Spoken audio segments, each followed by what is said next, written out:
کیا آپ جانتے ہیں کہ کھانے کی 3 چیزیں جو انسانی صحت کو سب سے زیادہ خراب کرتی ہیں وہ چینی، ریفائنڈ کوکنگ آئل اور ریفائنڈ کاربوہائیڈریٹس ہیں؟ آج کی اس ویڈیو میں ہم دیکھیں گے کہ صحت کے لیے بہترین کوکنگ آئل کے چناؤ کے وقت کون سی چیزوں کو مد نظر رکھنا چاہیے۔ میرا نام سعید ملک ہے، میں ایک سرٹیفائیڈ لائف کوچ اور ہیلتھ کوچ ہوں۔ 15 سال تک آسٹریلیا میں لوگوں کو صحت مند زندگی گزارنے میں مدد کرنے کے بعد میں حال ہی میں پاکستان شفٹ ہوا ہوں۔ میرا مشن ہے کہ یہاں پر لوگوں کو صحت مند زندگی گزارنے کے لیے انسپائر کر سکوں۔ آئیے آج کی ویڈیو کا آغاز کرتے ہیں۔ 1947 سے پہلے متحدہ ہندوستان میں کھانا پکانے کے لیے سرسوں کا تیل، دیسی گھی، مکھن یا گوشت کی چربی کا استعمال کیا جاتا تھا۔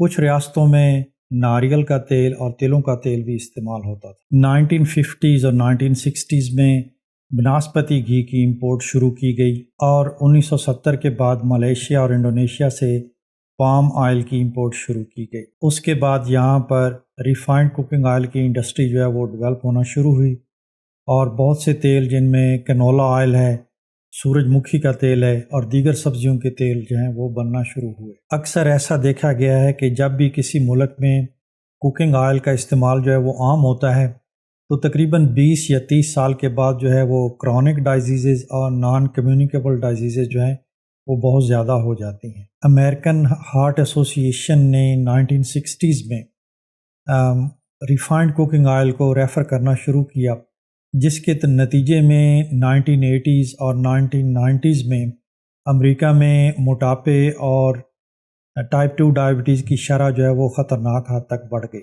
یہاں پر بھی یہ ہوا جب 70s اور 80s میں کوکنگ آئل اور ڈالڈا گھی کا استعمال بہت زیادہ عام ہوا تو اس کے 20-30 سال بعد یعنی 1995 2000 کے قریب جو ہے وہ یہاں پر موٹاپا اور ٹائپ 2 ڈائبٹیز کی شرح جو ہے وہ بہت زیادہ بڑھنے لگی۔ پاکستان میں ڈائبٹیز جو ہے وہ تقریباً 31% ہے، دل کی بیماریاں 19% ہے، فیٹی لیور جو ہے وہ 15% ہے اور کینسر بھی یہاں پر بہت تیزی سے بڑھ رہا ہے۔ اگر آپ خود کو اور اپنے گھر والوں کو ان اور دیگر بے شمار بیماریوں سے بچانا چاہتے ہیں تو ایک اچھے کوکنگ آئل کا استعمال بہت ضروری ہے، اور اس کے ساتھ ساتھ جو ہے وہ دیگر غذائی تبدیلیاں اور لائف سٹائل کی تبدیلیاں کرنا بھی بہت ضروری ہے۔ آئیے دیکھتے ہیں کہ ایک اچھے کوکنگ آئل میں کون سی خصوصیات ہونی چاہیے۔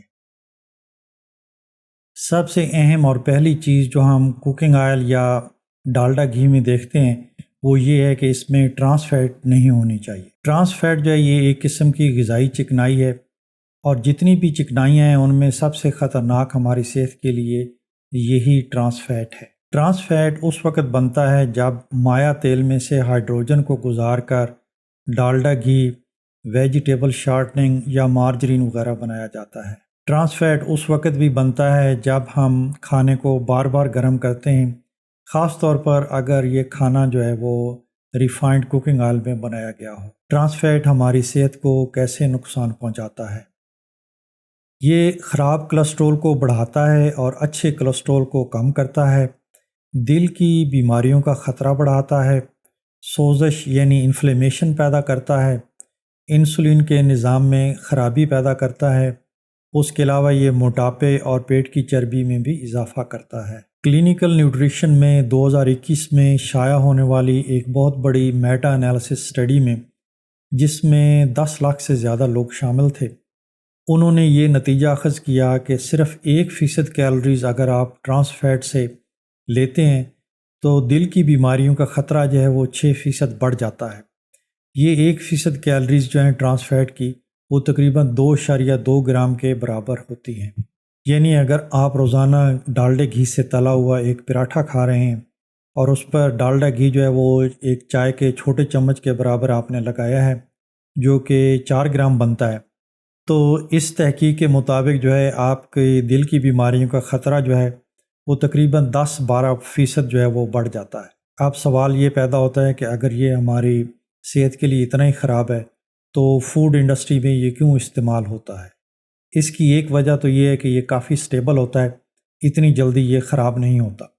یہ روم ٹمپریچر پر سیمی سالڈ سٹیٹ میں رہتا ہے اور اس کو بریڈ وغیرہ پر لگانے کے لیے آسانی رہتی ہے۔ پھر ڈیپ فرائنگ کے لیے اس کو بار بار استعمال کیا جا سکتا ہے، جیسے سنیکس وغیرہ تلنے میں اور اسٹریٹ فوڈ بنانے میں، اور یہ بہت سستا بھی ہوتا ہے۔ ایک اچھے کوکنگ آئل اور گھی میں اس کی مقدار جو ہے وہ 0 ہونی چاہیے۔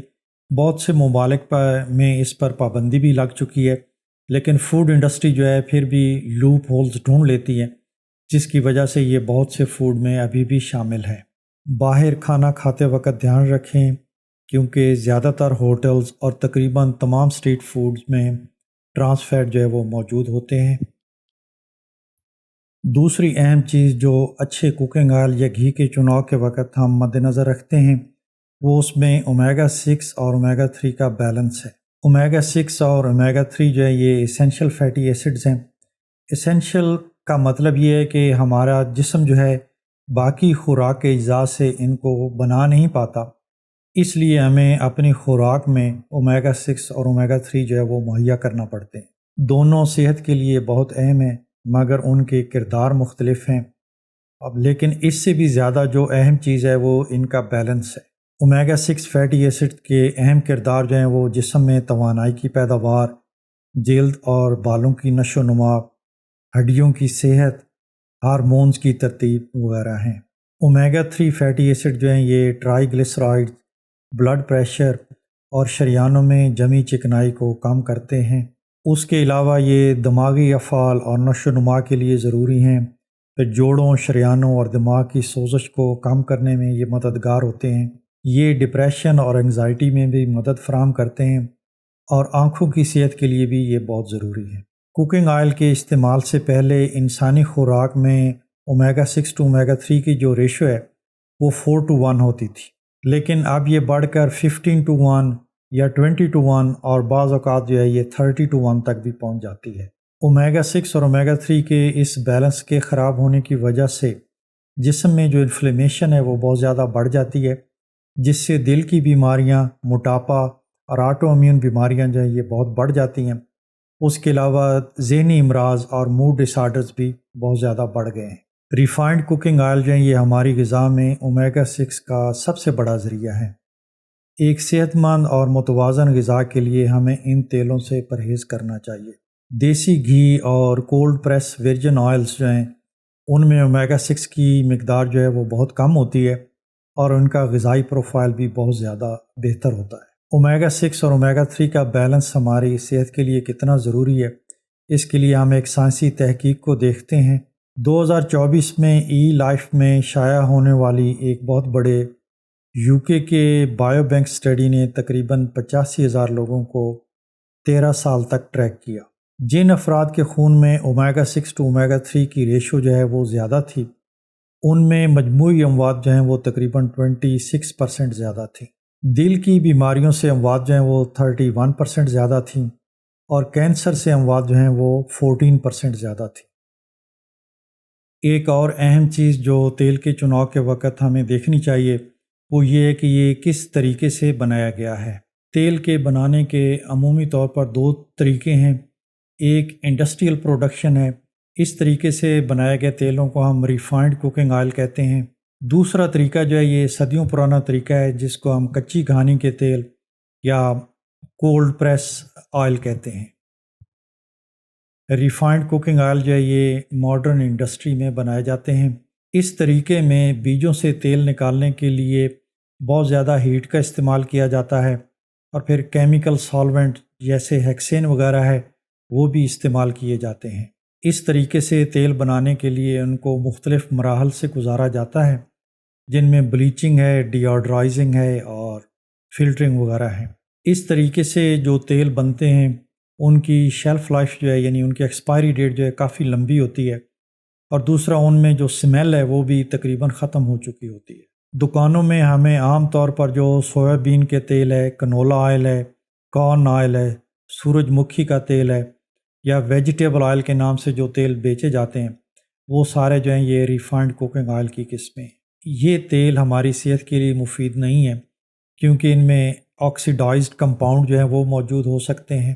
ان میں اومیگا 6 کی جو مقدار ہے وہ بہت زیادہ ہوتی ہے۔ اس طریقے سے تیل بنانے کے لیے کئی مراحل میں ان کو 250 ڈگری سینٹی گریڈ تک گرم کیا جاتا ہے، جس سے ان میں وائٹامن ای اور پولیفینولز جو ہیں، جو کہ ہماری صحت کے لیے بہت ہی مفید ہیں، ان کی مقدار جو ہے وہ بہت ہی کم ہو جاتی ہے۔ ان کے مقابلے میں جو کولڈ پریس یا کچی گھانی کے تیل ہیں وہ ہماری صحت کے لیے بہت مفید ہوتے ہیں۔ اس طریقے سے بیجوں میں سے تیل نکالنے کے لیے کسی قسم کے کیمیکل یا ایکسٹرا پروسیسنگ جو ہے وہ نہیں کی جاتی۔ اس طریقے سے بنائے گئے تیلوں میں جو ہے نیچرل اینٹی آکسیڈنٹس ہوتے ہیں اور جو وائٹامنز ہوتے ہیں وہ ضائع نہیں ہوتے، اور اس میں ان کا جو اصل ذائقہ ہے وہ بھی برقرار رہتا ہے۔ اس طریقے سے بنائے گئے تیلوں کی مثالیں جو ہیں وہ کولڈ پریس اولیو آئل ہے، پھر کولڈ پریس ناریل کا تیل ہے، پھر فلیکس سیڈ یعنی السی کا تیل ہے، اور اسی طرح کولڈ پریس جو ہے وہ تلوں کا تیل ہے، اور کچی گھانی کے سرسوں کا تیل جو ہے وہ بھی اس کی ایک مثال ہے۔ ایک اور اہم چیز جو تیل کے چناؤ کے وقت ہمیں دیکھنی چاہیے وہ یہ ہے کہ اس کا سموک پوائنٹ کیا ہے۔ سموک پوائنٹ وہ درجہ حرارت ہے جس پر تیل میں سے واضح طور پر دھواں نکلنا شروع ہو جاتا ہے۔ یہ کیمیکلی جو ہے اس کا بریک ڈاؤن شروع ہو جاتا ہے، اور اس میں سے زہریلی گیسیں اور نقصان دہ مرکبات جیسے کہ فری ریڈیکلز وغیرہ ہیں وہ پیدا ہونا شروع ہوتے ہیں۔ تیل کو اتنا زیادہ گرم کرنے سے جسم میں یہ جو انفلیمیشن ہے، سوزش جس کو ہم کہتے ہیں، اس کی مقدار بہت زیادہ بڑھ جاتی ہے، جس سے دل کی بیماریاں، ٹائپ 2 ڈائبٹیز، دماغی بیماریاں اور آٹو امیون کی بیماریاں جو ہیں ان کا خطرہ بہت بڑھ جاتا ہے۔ ہر کوکنگ میتھڈ کا جو درجہ حرارت ہے وہ مختلف ہوتا ہے، اس لیے ہمیں تیل یا گھی کے چناؤ کے وقت یہ دیکھنا چاہیے کہ ہمیں یہ کس کوکنگ میتھڈ میں استعمال کرنا ہے۔ یعنی اگر آپ کسی چیز کو ابال رہے ہیں تو اکثر اس کا درجہ حرارت جو ہے وہ 100 ڈگری سینٹی گریڈ ہوتا ہے۔ سٹیم اگر آپ کر رہے ہیں تو اس کا درجہ حرارت جو ہے 120 ڈگری سینٹی گریڈ ہوتا ہے۔ اگر آپ ایگ وغیرہ پوچ کر رہے ہیں تو یہ عموماً 85 سے 95 ڈگری سینٹی گریڈ پر ہوتا ہے۔ بیکنگ جو ہے یہ 160 سے 200 ڈگری سینٹی گریڈ تک ہے، اور ہماری دیسی سٹائل کی کوکنگ میں جس میں آپ فرائنگ کرتے ہیں اور مسالے وغیرہ بھونتے ہیں، اس میں درجہ حرارت جو ہے وہ اکثر 220 ڈگری سینٹی گریڈ تک پہنچ جاتا ہے۔ کم سموک پوائنٹ والے تیل جیسا کہ کولڈ پریس اولیو آئل ہیں، ان کو ہلکی فرائنگ کے لیے یعنی ایگ وغیرہ پوچ کرنے کے لیے یا سیلڈ میں استعمال کرنا چاہیے، اور زیادہ سموک پوائنٹ والے تیل جیسے کہ کچی گھانی کے سرسوں کا تیل ہے اس کو فرائنگ وغیرہ کے لیے استعمال کرنا چاہیے۔ تیل کو بار بار استعمال کرنے سے گریز کرنا چاہیے، کیونکہ اس سے اس میں زہریلے مرکبات پیدا ہوتے ہیں۔ اب ہم دیکھتے ہیں کہ ان اصولوں کو مد نظر رکھتے ہوئے کون سے تیل یا گھی جو ہے وہ ہماری کوکنگ کے لیے مفید ہیں۔ کولڈ پریس اولیو آئل جو ہے اس میں ٹرانس فیٹ کی مقدار جو ہے وہ 0 ہوتی ہے۔ اس کی اومیگا 6 ٹو اومیگا 3 کی جو ریشو ہے یہ 8:1 ہے، جو کہ کافی بہتر ہے۔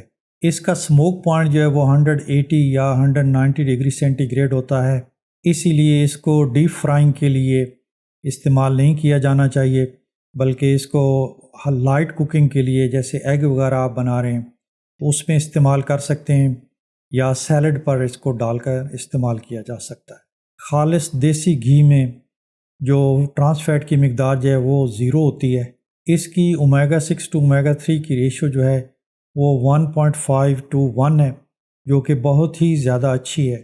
اس کا سموک پوائنٹ بھی بہت اچھا ہے، 250 ڈگری سینٹی گریڈ، اس لیے آپ اس کو کسی بھی قسم کی کوکنگ کے لیے استعمال کر سکتے ہیں۔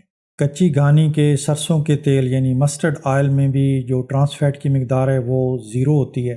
اس میں اومیگا 6 ٹو اومیگا 3 کی جو ریشو ہے وہ 2:1 ہے، جو کہ بہت ہی اچھی ہے، اور اس کا سموک پوائنٹ بھی دیسی گھی کی طرح 250 ڈگری سینٹی گریڈ ہوتا ہے، جس کا مطلب یہ ہے کہ آپ اس کو کسی بھی قسم کی کوکنگ کے لیے استعمال کر سکتے ہیں۔ پریکٹیکلی اگر ہم دیکھیں تو اولیو آئل اور دیسی گھی کی جو قیمت ہے یہ بہت زیادہ ہوتی ہے، اور اسی زیادہ قیمت کی وجہ سے ان میں جو ملاوٹ ہے وہ بہت زیادہ عام ہے۔ ان کے مقابلے میں جو کچی گھانی کا سرسوں کا تیل ہے اس کی قیمت میں بھی بازار میں عام ملنے والے ریفائنڈ کوکنگ آئل سے کوئی زیادہ فرق نہیں ہوتا، اور اس کا خالص ملنا بھی بہت ہی آسان ہے، اور یہ صدیوں سے ہمارے خطے میں جو ہے استعمال ہو رہا ہے۔ تو میرے خیال میں سب سے بہترین کوکنگ آئل آج کل جو ہے وہ یہی کچی گھانی کا سرسوں کا تیل ہے۔ ویڈیو دیکھنے کا بہت شکریہ۔ مجھے امید ہے کہ اس سے آپ کو سمجھنے میں مدد ملی ہوگی کہ آپ اپنی فیملی کے لیے بہترین کوکنگ آئل یا گھی جو ہے وہ اس کا چناؤ کیسے کرتے ہیں۔ اگر یہ ویڈیو آپ کے لیے مفید رہی تو اسے لائک کریں اور اپنے دوستوں اور فیملی کے ساتھ اس کو شیئر کریں، اور مزید صحت کی ٹپس کے لیے میرے چینل کو سبسکرائب کریں۔